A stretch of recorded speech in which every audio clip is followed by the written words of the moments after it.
क़ाल रसूलुल्लाह सल्लल्लाहु अलैहि वसल्लम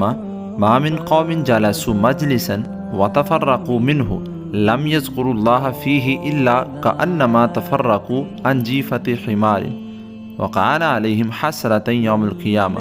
रसूलुल्लाह सल्लल्लाहु अलैहि वसल्लम ने फरमाया, जो लोग किसी मजलिस में बैठें और उसमें अल्लाह ताला का जिक्र किए बगैर उठ जाएं, तो ऐसा है जैसे वो किसी मरे हुए गधे पर जमा हुए हों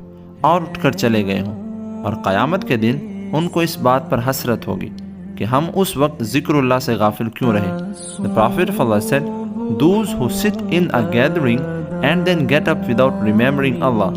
it is as if they had gathered on a dead donkey and got up and left, and on the day of judgment they will regret it, why they were heedless of the remembrance of Allah at that time.